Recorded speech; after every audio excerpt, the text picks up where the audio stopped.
उस दिन सुबह के 10 बज रहे थे जब दरवाजा खुला और मेरी जिंदगी पलट गई। लेकिन उससे पहले मुझे वो सब बताना होगा जो उस एक पल तक मुझे ले आया, क्योंकि जब तक तुम पूरी कहानी नहीं सुनोगे तब तक ये समझ नहीं आएगा कि एक आदमी आखिर कहाँ से टूटता है और कहाँ से जुड़ता है। मेरा नाम किन फैन है और मैं वो बंदा हूँ जिसे दुनिया सॉफ्ट राइस खाने वाला कहती है, यानी जो अपनी अमीर बीवी के पैसों पर जीता है। सुनने में बुरा लगता है ना, लेकिन यार जब बीवी खुद कहे कि तू बस खूबसूरत रहा, बाकी मैं संभालूंगी, तो बंदा क्या करे। निंग बिंग मेरी बीवी है, एक पूरे कॉर्पोरेट ग्रुप की सीईओ। जिस कमरे में वो बैठती है उस कमरे की हवा भी सीधी चलती है। और मैं एक सोशल मीडिया क्रिएटर हूँ जिसके 1 करोड़ से ज्यादा फॉलोअर्स हैं। मेरा पूरा काम था अपनी अमीर बीवी की रोजमर्रा की लाइफ को कैमरे में कैद करना और लोगों को दिखाना। लोग प्यार करते थे हमें। 6 साल की शादी थी हमारी, एक प्यारी सी बेटी थी निंग निंग। सब कुछ सही लग रहा था, लेकिन जिस दिन लिंशो मेरे घर आया उस दिन के बाद कुछ भी सही नहीं रहा। वो सुबह के 10 बजे थे, मैं घर पर था अकेला। निंग निंग अभी किंडरगार्टन में थी, आने में टाइम था। घंटी बजी, दरवाजा खोला तो सामने एक लड़का खड़ा था जिसे मैंने पहले कभी देखा था पर ठीक से जानता नहीं था। लिंशो। निंग बिंग जिन जरूरतमंद बच्चों को पढ़ाई में सपोर्ट करती थी उनमें से एक। सुना था चाइना टॉप मीडिया यूनिवर्सिटी का पढ़ा हुआ है, बड़ा टैलेंटेड। वो हाथ में बड़े बड़े फ्रूट बास्केट लिए खड़ा था और मुस्कुरा रहा था, एकदम चमकदार मुस्कुराहट के साथ जिसके पीछे कुछ और था। चिम भाई, मैं आपसे मिलने आया। देखिए आपके लिए क्या लाया। मैंने उसे अंदर आने दिया। बैठक में आकर उसने एक एक करके सारे फल टेबल पर सजाए। Green lime, green plum, green mango, guava, green dates, kiwi, star fruit. पूरी टेबल हरे रंग से भर गई। मैंने देखा और मेरी टेम्पल्स पर नसें उभरने लगी। कुछ तो था इस हरे रंग में जो मुझे अंदर से हिला रहा था। यार सच बताऊं, उस पल मुझे नहीं पता था कि ये हरा रंग मेरे लिए क्या सिंबलाइज कर रहा था, पर बाद में समझ आया और तब तक बहुत देर हो चुकी थी। निंग बिंग जी ने भिजवाया है। लिंशो ने एक अजीब नजर से मेरी तरफ देखते हुए कहा। वो मुस्कुराहट अब थोड़ी और पैनी हो गई थी। कहा था कि कुछ अच्छे रंग के फल भेजो, विटामिन्स की जरूरत है। देखिए ना कितना अच्छा हरा रंग है, ये एकदम फ्रेश। वो रुका, फिर उसकी नजर धीरे धीरे मेरे सिर की तरफ गई और वो बोला, जैसे आपके सिर पर है वैसा ही। मेरे हाथ में रिमोट था। वो इतनी जोर से भींच गया कि आवाज आई। ये क्या मतलब निकाला तूने? मैंने सीधे पूछा। लिंशो ने मुड़कर देखा जैसे मैंने कोई बहुत बचकाना बात कह दी हो। कोई मतलब नहीं किन भाई, मुझे लगता है आप खुद समझ गए। फिर वो आराम से मेरे सोफे पर पसर गया जैसे ये उसका घर हो। बंदे को अपनी औकात का पता होना चाहिए। जो चीज उसकी नहीं है उस पर हक नहीं जताना चाहिए। मेरे दिल में आग लगी हुई थी पर मुंह से कुछ नहीं निकल रहा था। तभी उसने अपनी उंगली उठाई और पहले अपनी आंखों की तरफ इशारा किया, फिर मेरी तरफ। चीमाई जरा शीशे में देखिए खुद को, हम दोनों में कुछ सिमिलर नहीं लगता? मैंने मना किया। नहीं, हम दोनों में कुछ भी मिलता जुलता नहीं। वो हंसा। उस हंसी में घमंड था। सच में नहीं दिखता? हमारी आंखें 90% मिलती हैं और ये कोई इत्तेफाक नहीं है, इसलिए क्योंकि हम दोनों एक ही इंसान जैसे दिखते हैं। निंग बिंग का वो चाइल्डहुड फ्रेंड जो मर गया, उसका व्हाइट मूनलाइट, उसकी आंखें बिल्कुल हमारी जैसी थी। यही है तुम्हारे यहाँ होने की वजह। यार उस पल सब कुछ रुक गया मेरा। देखो यार, मैं तुम्हें बताना चाहता हूँ कि उस एक लाइन ने मेरे अंदर क्या किया। जब कोई तुमसे कहे कि तुम्हारी बीवी ने तुम्हें इसीलिए चूज किया क्योंकि तुम किसी मरे हुए इंसान जैसे दिखते हो, तो उस पल तुम्हें लगता है कि जमीन खिसक रही है। 4 साल, शादी के 6 साल, और मैं सिर्फ एक डुप्लीकेट था, एक शैडो। जो असली था वो मर गया और मैं उसकी जगह भर रहा था। इससे बुरा क्या होगा यार। लिंशो अभी रुका नहीं था। उसने खुद अपना चेहरा छुआ और बोला, और हाँ किन भाई, मुझे पहले से थोड़ा अलग लग रहा हूँ ना? वो इसलिए क्योंकि निंग बिंग जी ने मुझे सर्जरी करवाई है। उनके उस चाइल्डहुड फ्रेंड की फेस को बेस बनाकर अब मैं सिर्फ आंखों से नहीं पूरे चेहरे से 90% मिलता हूँ उससे। तो किन भाई आप समझ रहे हो ना? आप अब पुराने मॉडल हो, नया मॉडल आ गया है, सीट खाली करो। मेरे पूरे शरीर में कंपन था। मैं बोलना चाहता था, लड़ना चाहता था, पर शब्द नहीं निकल रहे थे। और तभी मेरे मुंह में जो अल्सर था वो चबा गया। दर्द तेज था पर उस दर्द ने मुझे थोड़ा होश में लाया। ये बकवास है, मैंने लगभग चिल्लाते हुए कहा। निंग बिंग ऐसी नहीं है, मैं तेरी बात क्यों मानूं? लिंशो मुस्कुराया। फिर उसने अपना फोन निकाला। कल रात निंग बिंग जी घर नहीं आई थी ना? जानते हो क्यों? क्योंकि कल पूरी रात वो मेरे साथ थी। उन्होंने मुझे एक नई मीडिया कंपनी दी है। कल हम वहीं थे। उसने फोन मेरे सामने किया। एक सेल्फी थी। लिंशो आगे था सिजर्स पोज में, खूब खुश, और उसके पीछे सोफे पर एक जानी पहचानी शख्सियत बैठी थी जिसे मैं अंधेरे में भी पहचान सकता था। निंग बिंग। बैकग्राउंड में दीवार पर साफ लिखा था मीडिया, बड़े बड़े अक्षरों में। यकीन नहीं तो जाकर पूछ लो। लिंशो ने फोन रखते हुए कहा। हम दोनों एक ही नाव में थे कैन भाई, बस फर्क इतना है कि मैं ऊपर जा रहा हूँ और तुम नीचे। वो उठा, मेरे कंधे पर थपकी मारी। जाओ यार, कोई और मिल जाएगी, दुनिया बड़ी है। दरवाजे पर जाते जाते रुक कर बोला, और ये हरे फल, ये निंग बिंग का मैसेज है। कह रही है कि अपने आप जेंटलमैन की तरह निकल जाओ, वरना ये हरा रंग तुम्हारे सिर पर और गाढ़ा होगा। वो निकल गया। मेरा फोन बज किया। लिंशो का मैसेज था। वही सेल्फी फिर से। नीचे एक लाइन, भाई ऑल द बेस्ट। मैं आगे निकल गया। घर में सिर्फ मैं था, वो हरे फल और एक खामोशी जो दीवारों से टकराकर वापस आ रही थी। मैं सोफे पर धंस गया। दिमाग गोल गोल घूम रहा था। रिप्लेसमेंट? मैं रिप्लेसमेंट हूँ? ये सवाल मेरे अंदर कहीं बहुत गहरे चुभ रहा था और धीरे धीरे जवाब ढूंढते ढूंढते मैं बहुत पीछे चला गया। उन दिनों में जब सब कुछ शुरू हुआ था, मेरे घर में कोई बड़ी प्रॉब्लम नहीं थी। माँ बाप दोनों स्कूल टीचर्स थे। सोच थोड़ी पुरानी पर नीयत साफ। उन्हें मुझसे बस एक उम्मीद थी कि पढ़ो, एग्जाम दो, गवर्नमेंट जॉब लो, टीचर बनो, सीधी सादी जिंदगी जियो। जब मैंने कॉलेज में गर्लफ्रेंड बनाई तो उन्होंने बिना सोचे पैसे बंद कर दिए। पढ़ाई करो, प्यार बाद में। गर्लफ्रेंड छूट गई, पैसे नहीं थे, प्राइड था, इसलिए कॉलेज के पास एक बार में पार्ट टाइम बारटेंडर बन गया और वहीं मिली निंग बिंग। रात थी, वो अकेली बार काउंटर पर बैठी एक के बाद एक ग्लास उड़ा रही थी। देखकर लग रहा था कि कोई बड़ा बोझ था उस पर। मैंने रोकने की कोशिश की। भाभी थोड़ा पानी पियो। वो थोड़ी ड्रंक थी, उसने मेरी कलाई पकड़ ली, आंखें चमकीली थी। कॉलेज स्टूडेंट हो, हमारे साथ रहोगे, मैं स्पॉन्सर करूंगी। और उसके हाथ बहुत ज्यादा बेझिझक थे उस वक्त। मैम, मैं बेचारा पहली बार किसी रिच गर्ल से इस तरह मिला था। मुंह लाल हो गया था कानों तक। तभी उसकी बेस्ट फ्रेंड मेजुए आ गई और उसे घसीट कर ले गई। अगले दिन उसका कॉल आया, आवाज एकदम मुलायम, मुझे माफ करो, कल बहुत ज्यादा हो गया, डिनर पर चलोगे? मैं मना करने वाला था पर वो इतनी जिद से बोली कि हाँ कह दिया। उस डिनर में पता चला कि हम एक ही यूनिवर्सिटी में थे। मैं सेकंड ईयर में था, वो फाइनल ईयर में। उसे करियर की कोई टेंशन नहीं थी क्योंकि बाप की कंपनी पहले से वेट कर रही थी। वो जब चाहे कॉलेज आए, जब चाहे ऑफिस जाए। उस दिन मैंने महसूस किया कि इंसान और इंसान के बीच जितना फर्क हो सकता है उससे भी ज्यादा था हमारे बीच। पर इसके बाद वो अक्सर आने लगी, कैंटीन में साथ खाना, कैंपस पर चलना, और धीरे धीरे हम एक साथ हो गए। उसके ग्रेजुएशन पर वो स्टेज पर थी, बेस्ट स्टूडेंट के तौर पर स्पीच दे रही थी और उस रात के फंक्शन में उसने सबके सामने मेरा हाथ थामा और कहा, ये है मेरे बॉयफ्रेंड चिनफैन,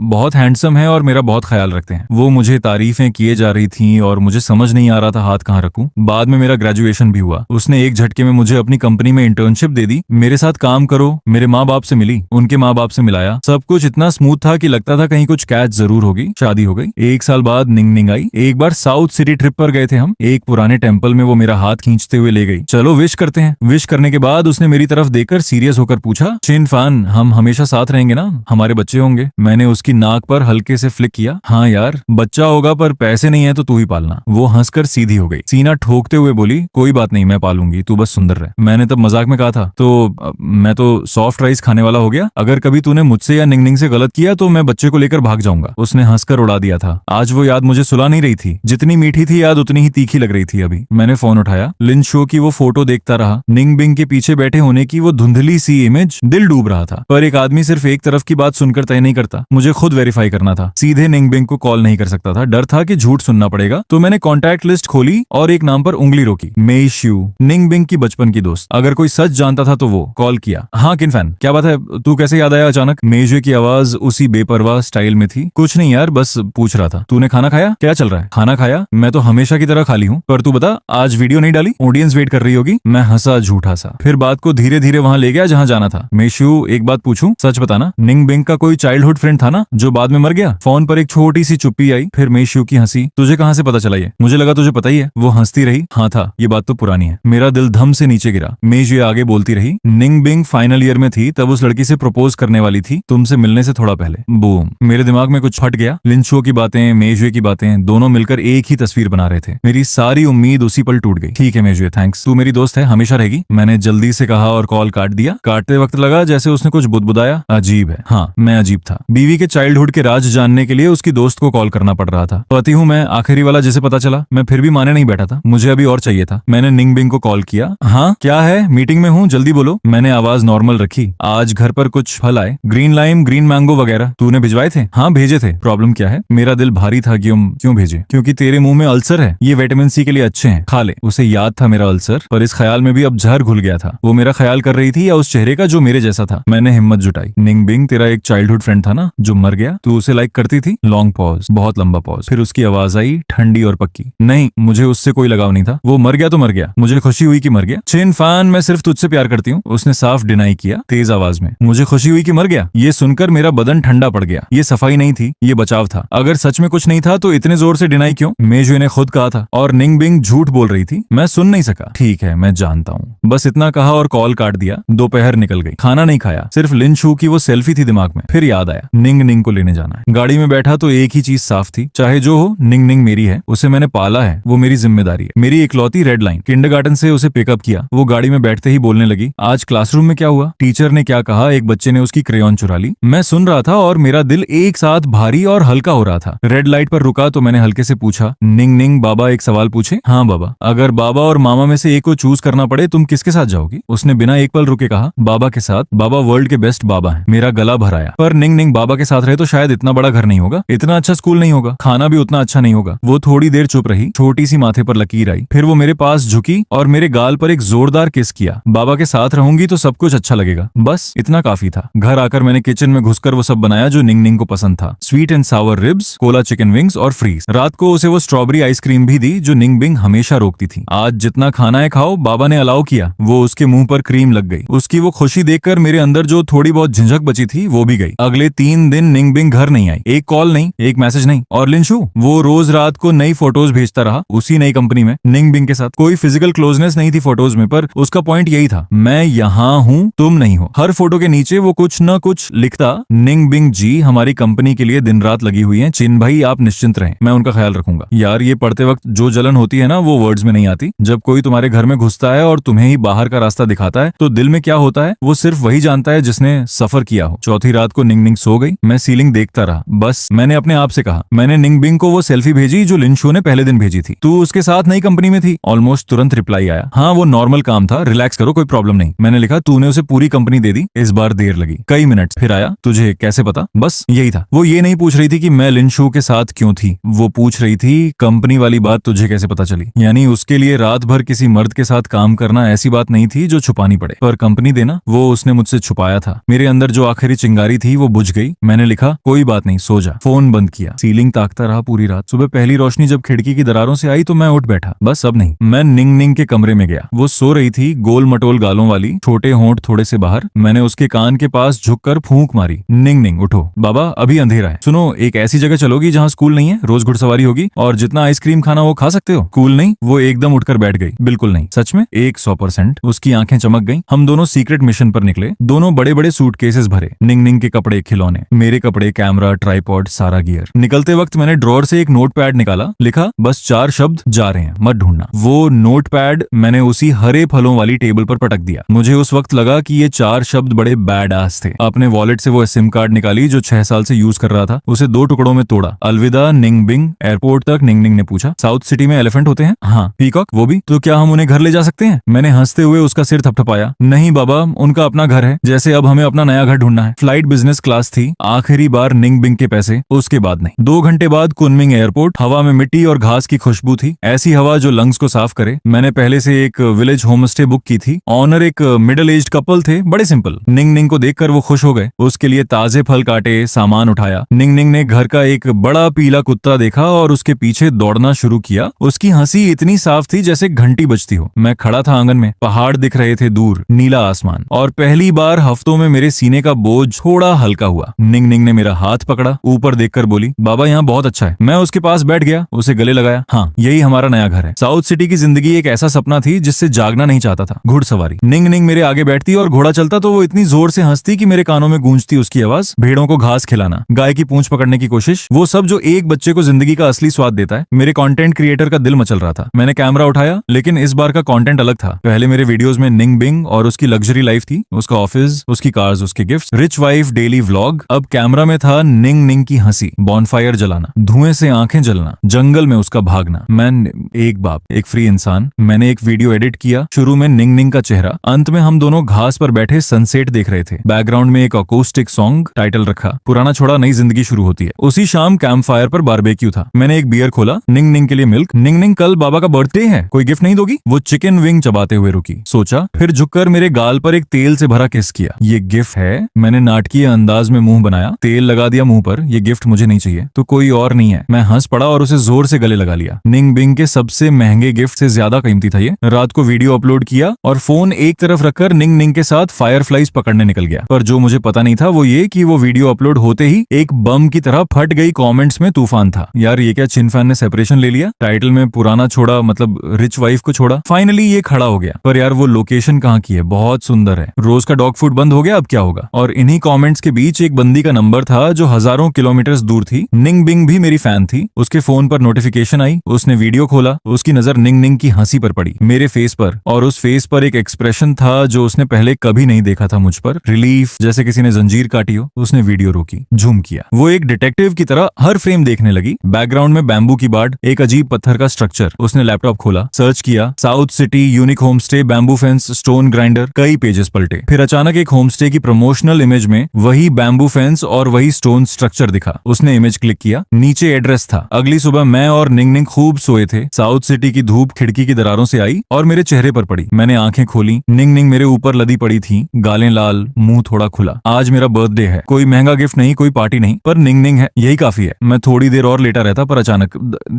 धड़ाम धड़ाम धड़ाम ऐसे दरवाजा बज रहा था जैसे कोई तोड़ देना चाहता हो। निंग हड़बड़ा कर कर उठी, आंखों में डर। बाबा कोई बुरा आदमी है। मेरे अंदर भी एक झटका लगा, नींद उड़ गई। मैंने अनॉयड होकर चिल्लाया, कौन है? इतनी सुबह इतना जोर से क्यों? मेरी बात खत्म भी नहीं हुई थी कि एक जबरदस्त आवाज के साथ दरवाजा अंदर की तरफ गिरा, लकड़ी के टुकड़े उड़े, धूप अंदर आई और उस रोशनी के सामने एक सिलुएट खड़ा था। पहले मैंने चेहरा नहीं देखा, बस एक प्रेजेंस था, एक ऐसी एनर्जी जो कमरे की हवा बदल दे। वो आगे बढ़ी तेज कदमों से। मुझे कुछ समझ आता उससे पहले मेरे सिर के बालों में एक हाथ गया और मुझे बेड से ऊपर खींच लिया। मेरी आंखों में अंधेरा आ गया। मैं घुटनों के बल फर्श पर था। मैंने ऊपर देखा, निंग बिंग। यार उस पल मैं तुम्हें ऑनेस्टली बता रहा हूँ, वो इतनी जबरदस्त लग रही थी कि मेरा पूरा एटीट्यूड एक पल में गायब हो गया। वो सीईओ मोड में थी, फेस पर कोई ब्लड नहीं था, आंखें जल रही थीं और उसकी आवाज, घुटने टेको। मेरे घुटने खुद टेक गए। मुंह से निकला, बीवी मेरी गलती थी, बच्चे को डराओ मत, काम हो जाओ। वो हंसी, ठंडी हंसी। बच्चे को डराया? तू बच्चे को लेकर भाग गया था। अगर मैं नहीं आती तो मेरी बच्ची नहीं मिलती। मैं 10 महीने पेट में रखकर लाई हूँ उसे और तू उठाकर ले भागा। मैं कुछ बोलने वाला था कि बेड पर से एक छोटी सी आवाज आई। माँ निंग निंग थी, जो एक पल पहले मेरे पीछे छुपी थी। वो अब बेड पर से कूदकर निंग बिंग की तरफ दौड़ी। माँ माँ आ गई। वो निंग बिंग की टांग से चिपट गई, हाथ ऊपर उठाए। माँ मुझे उठाओ, मैं माँ के साथ हूँ, बाबा की बात मत सुनो। यार मैं बस देखता रह गया। वो जो अभी 10 मिनट पहले कह रही थी बाबा के साथ हूँ, माँ मत चाहिए, वो इस वक्त निंग बिंग की लेग वार्मली हक कर रही थी। फेस पर प्योर जॉय था। मेरी आवाज नहीं निकली, बस मुंह खुला रहा। निंग बिंग ने निंग निंग को उठाया, किस किया, फिर मेरी तरफ देखकर एक स्लो विक्टोरियस स्माइल दी। अभी भी कह रहे हो कि निंग निंग तेरे साथ थी? मैं वहाँ डिफीटेड रूस्टर की तरफ फर्श से उठा। निंग बिंग ने निंग निंग को थामे हुए कहा, चलो जाते हैं। सामान? कौन सा सामान? उसने आंखें तरेरी। सामान पैक करेगा तो रात को रहेंगे कहाँ? मैं रुक गया। तो हम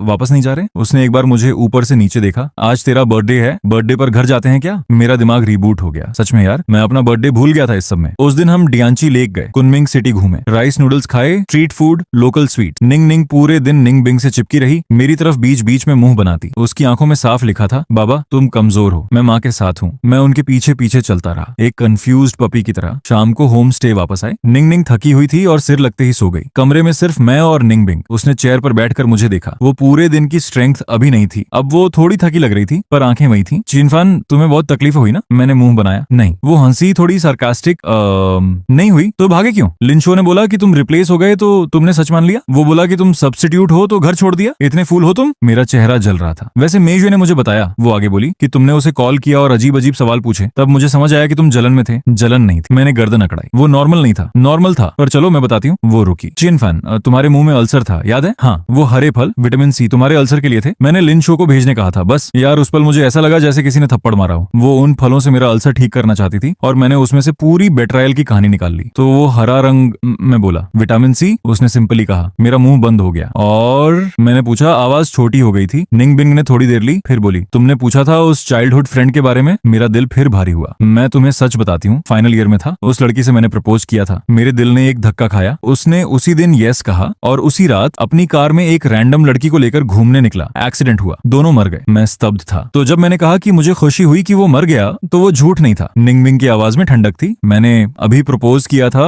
और उसने उसी रात किसी और के साथ जाकर कार में मरना चुना। मुझे डिस्गस्ट हुआ उससे, उसकी मेमोरी से, उस पूरी चैप्टर से। वो रुकी, इसीलिए उस रात मैं बार में थी और तुम मिले। यार उस पल सब कुछ एक साथ फिट हो गया। मैं रिप्लेसमेंट नहीं था। वो इंसान उसके लिए किसी याद नहीं थी, कोई आइडियल नहीं था, कोई व्हाइट मूनलाइट नहीं था। वो एक घटिया इंसान था जिसने उसे हर्ट किया था और निंग बिंग उसे भूलने बाहर गई थी और मुझसे मिली थी। मैं उसका रिबाउंड नहीं था, मैं उसका नेक्स्ट चैप्टर था। पर मेरे अंदर अभी एक सवाल था, वो कंपनी, लिंशु को। निंग बिंग ने एक पल मुझे देखा जैसे मैं दुनिया का सबसे बड़ा इडियट हूँ। वो कंपनी तुम्हारी है। मेरी? हाँ, तुम्हारे बर्थडे का गिफ्ट था। तुम 1 करोड़ फॉलोअर्स वाले कंटेंट क्रिएटर हो, हमेशा मेरे घर का हस्बैंड बनकर रहोगे क्या? अपनी मीडिया कंपनी अपने हिसाब से ग्रो करो। लिंशु को इसलिए लाई थी क्योंकि वो मीडिया का एक्सपर्ट है। कंपनी नई थी, मुझे कुछ नहीं पता था, तो उसे कंसल्टेंट की तरह रखा। मेरा मुंह खुला रहा। वो फोटोज जो उसने भेजी, उसने खुद सीक्रेटली ली। मुझे बाद में पता चला वो मुझसे क्लोज होना चाहता था। उसने खुद वो सर्जरी करवाई थी उस चाइल्डहुड फ्रेंड का फेस देखकर। सोचता था मुझे इंप्रेस कर पाएगा। जब नहीं हुआ तो उसने तुम्हें मैनिपुलेट करने की कोशिश की। यार सच में उस पल मुझे ऐसा लगा जैसे मैं एक पूरी फिल्म देख रहा था जिसमें विलन मैं था। नहीं, विलन लिन शो था, पर सबसे बड़ा फूल मैं था। निंग बिंग ने मुझे एक कंपनी दी थी बर्थडे गिफ्ट में। लिन शो ने मुझे मैनिपुलेट करके मुझसे वो गिफ्ट छीनने की कोशिश की और मैं बिना पूछे, बिना वेरीफाई किए बच्चे को उठाकर भाग गया। मेरा चेहरा गर्म था। मैंने धीरे से पूछा, लिंशु का क्या हुआ? निंग बिंग के होंठों पर एक छोटी सी मुस्कान आई, ठंडी सी। उसे मैंने साइकेट्रिक हॉस्पिटल में एडमिट करवा दिया। रुको रुको रुको, ये सुनकर मैं भी थोड़ा रुका था। Psychiatric hospital? ये कैसे? तो निंग बिंग ने एक्सप्लेन किया। उसने एक इंसान का फेस देखकर सर्जरी करवाई। उसे लगता था मेरी कंपनी उसके लिए है। उसने डेल्यूजन में जीकर एक पूरा झूठ बनाया। ये साइंस थे। मैंने डॉक्टर को सब बताया। डॉक्टर ने असेसमेंट किया, पर ये सही है क्या? वो खुद एविडेंस लेकर आया था। वो खुद मुझसे मिलता रहा था। उसके एक्शंस में पैटर्न था और उसके घर में कोई नहीं है, अकेला है, कोई नहीं। मेरी पीठ पर ठंडक दौड़ी। फिर उसने मुझसे पूछा, जानते हो साइकियाट्रिक हॉस्पिटल से बाहर कैसे निकलते हैं? डॉक्टर को यकीन दिलाकर कि तुम ठीक हो। मैंने कहा, डॉक्टर के पास जाओ और बोलो मैं ठीक हूँ। निंग बिंग हंसी, जीन्यूनली। अरे फल, जितना ज्यादा कोई बोलेगा मैं ठीक हूँ, मुझे कोई प्रॉब्लम नहीं है। डॉक्टर उतना ज्यादा नोट्स में लिखेगा, पेशेंट एगिटेटेड है, कंडीशन की डैनियल में है और डोज बढ़ा देगा। मैं चुप रहा। ये एक क्लोज लूप है, वो बोली, जिसमें से निकलना आसान नहीं है। उस पल मैंने पहली बार निंग बिंग को एक अलग तरह से देखा। वो सिर्फ वो बीवी नहीं थी जो मुझे प्यार करती थी, वो एक ऐसी औरत थी जो दुनिया को उसी की भाषा में जवाब दे सकती थी। मेरे मुंह से बस इतना निकला, बीवी तुम बहुत डेंजरस हो। वो मुस्कुराई। उसी वक्त बेड पर से एक बुदबुदाहट आई, बाबा माँ चुप रहो, मुझे नींद नहीं आ रही। हम दोनों एक दूसरे को देखकर हंसे। निंग बिंग ने शुश का जेस्चर किया। हम दोनों चुप हो गए। वो मोमेंट था, कमरे में निंग निंग की ब्रीदिंग थी, बाहर से क्रिकेट की आवाज, खिड़की से मूनलाइट आ रही थी निंग निंग के बालों पर। हम दोनों लेट गए। निंग निंग बीच में थी। मैंने निंग निंग की तरफ देखा। उसकी आंखों के नीचे थकान थी। वो रात भर ड्राइव करके आई थी। उस पल मुझे एहसास हुआ कि ये औरत मुझे ढूंढने आई थी। अगली सुबह निंग निंग मेरे ऊपर घोड़ा बनकर बैठी हुई थी। निंग बिंग साइड में बैठी हंस रही थी। उसकी आंखों में वो सॉफ्टनेस थी जो मैंने बहुत कम देखी थी। बाकी छुट्टियां एक अलग रंग की थी। यूलोंग स्नो माउंटेन पर हम तीनों, ठंडी हवा में मैंने दोनों को अपनी बाहों में लेने की कोशिश की। निंग बिंग ने एक छुटकी काटी और चाइल्डिश बोला, पर उसकी आंखें मुस्कुरा रही थी। लीजियांग की पुरानी गलियों में लोकल ड्रेस पहनकर घूमे। निंग निंग आगे भागती रही। निंग बिंग ने फ्लावर केक खरीदा, इतना खाया कि मेरे मुंह में ठूंसने लगी। मेरा कैमरा बंद नहीं हुआ, पर इस बार लेंस में अकेलापन नहीं था। रात को एक नई वीडियो बनाई। ओपनिंग शॉट था स्नो माउंटेन पर, मेरा चिल्लाना आई लव यू ए मई। एंडिंग थी सनसेट में हम तीनों की परछाई। टाइटल रखा, पकड़ा गया। पर पता चला बीवी मुझसे बहुत प्यार करती है। अपलोड करते ही कमेंट्स का तूफान आया। ये ट्विस्ट मैंने नहीं देखा था। एक वीडियो में भाग गया, दूसरे में वापस। बीवी की नजर में जो था वो देखकर मेरी आंख भर गई। ये डॉग फूड नहीं है, ये रियल लव है। चिनफान तू ब्लेस्ड है। एक रात में फॉलोअर्स 10 लाख और बढ़े। वेकेशन खत्म हुई, तीनों एक साथ वापस आए। जाते वक्त दिल भारी था, आते वक्त बाईं तरफ निंग निंग, दाहिनी तरफ निंग बिंग, दिल भरा हुआ था। एयरपोर्ट से निंग बिंग ने गाड़ी सीधे एक नई बिल्डिंग के सामने रोकी। ये क्या है, मैंने पूछा। उसने एक एक्सेस कार्ड मेरे हाथ में रखा। तुम्हारी कंपनी। बिल्डिंग के अंदर गए। रिसेप्शन वॉल पर गोल्डन लेटर्स में कंपनी का नाम था, वही जो लिन शू की उस फोटो में था। लिफ्ट में ऊपर गए। एक बड़े ऑफिस के दरवाजे पर एक नेम प्लेट था, चिन फैन डायरेक्टर। मैंने उसे छुआ। निंग बिंग पीछे से बोली, फ्रॉम टुडे ये तुम्हारा है। ऑफिस खुला, बड़ा था, फ्लोर टू सीलिंग विंडोज से पूरा सिटी दिखता था। निंग बिंग पीछे से आई और मेरे शोल्डर पर चिन रखी। क्विन फैन, उसने धीरे से कहा, यहाँ सब यंग क्रिएटर्स हैं, ध्यान रखना। मैंने हंसकर कहा, बिल्कुल। पहले दिन ऑफिस में घुसा तो माहौल देखकर रुक गया। हर तरफ यंग एनर्जेटिक चेहरे। कंटेंट बन रहा था, स्क्रिप्ट्स लिखी जा रही थी, कोई कैमरा फेस कर रहा था, कोई एडिट कर रहा था। मैं एक होममेड कंटेंट क्रिएटर था, अचानक यहाँ का बॉस। पर मेरी वाइब थोड़ी रिलेटेबल थी। जल्दी ही लोगों ने चिन सर बोलना छोड़ा। फैन भाई शुरू हो गया। फैन भाई, ये स्क्रिप्ट देखो ना, कुछ मिसिंग लग रहा है। चिन भाई, लाइव में ट्रैफिक कम है, स्टाइल बदलूं। मैं सबसे बात करता, आइडियाज देता, खुद का एक्सपीरियंस शेयर करता। तभी एक दिन एक जानी पहचानी आवाज आई, वाह चिन फैन, काफी पावर में हो। दरवाजे पर मेई शू खड़ी थी, आर्म्स क्रॉस्ड, एक स्मर्क। तू यहाँ क्यों? मैंने चौंककर पूछा। निंग बिंग ने भेजा है, असिस्टेंट कम सेक्रेटरी, बोला अकेले नहीं हैंडल कर पाओगे। वो अंदर आई और मेरे सोफे पर बैठ गई। सीधे कहूं तो पाई हूं यार। उस पल मैं समझ गया, मेरी फ्रीडम का एक नया फेज शुरू हुआ था और उसमें मेजुए एक लाइव सीसीटीवी कैमरा की तरह थी। अगले कुछ हफ्ते मेरी जिंदगी एक पैटर्न में चली। कोई नई क्रिएटर से ज्यादा बात हुई। 5 मिनट में निंग बिंग का मैसेज, नई एम्प्लॉय को ये जरूरी है पर्सनली गाइड करना। एक मीटिंग में मेरी नजर गलती से 1 सेकंड के लिए किसी की आउटफिट पर गई। रात को कीबोर्ड फ्लोर पर था। मैंने झटपट घुटने टेके, गलती हो गई बस। निंग बिंग बोली, बताओ तो सही, उस दिन वो क्या पहने थी? मुझे याद नहीं था, जो था वो था। निंग निंग बगल में खड़ी ताली बजाती रही। बाबा फिर कीबोर्ड पर। एक शाम निंग निंग ऑफिस में आई, मेरी गोदी में कूदी। निंग बिंग उसके पीछे थी, हाथ में केक। उस केक की बॉक्स पर लिखा था उस बेकरी का नाम जो मेरी फेवरेट थी। ऑफिस में मेई शू भी थी। उसने बड़े नाटकीय अंदाज में दरवाजा खोला और निंग बिंग से बोली, अच्छा हुआ आई, बताने वाली थी, इन्होंने आज नई ब्लैक टाइट्स वाली क्रिएटर को बड़े ध्यान से देखा। मेरा दिल धक से रहा। झूठ बोल रही है। मैं खड़ा हो गया। निंग बिंग ने केक टेबल पर रखी, मेरी तरफ आई, धीरे से मेरा कान पकड़ा। आउच, बीवी नहीं देखा मैंने सच में। उसने थोड़ा और दबाया, फिर हंसी दबाते हुए बोली, ठीक है इस बार माफ। उसने छोड़ा। निंग निंग ने ताली बजाई, मेजुए ने थम्स अप किया और हम सब केक खाने बैठ गए। ऑफिस में एक टीम की तरह, एक फैमिली की तरह। उस रात घर लौटते हुए मैंने निंग बिंग का हाथ थामा। उसने देखा, कुछ नहीं बोली। निंग निंग बीच में थी, दोनों हाथों में हमारी उंगलियां पकड़े। मैंने ऊपर आसमान देखा। इस स्वर में मैंने क्या खोया? कुछ नहीं, बस एक गलतफहमी जो मैंने खुद पाली थी। और क्या मिला? एक कंपनी, एक सच और ये कंफर्मेशन की निंग बिंग ने जब मुझे चूज किया था तो वो मेरे लिए था, किसी की शैडो के लिए नहीं। मैं रिप्लेसमेंट नहीं था, मैं उसकी फर्स्ट और लास्ट चूज था।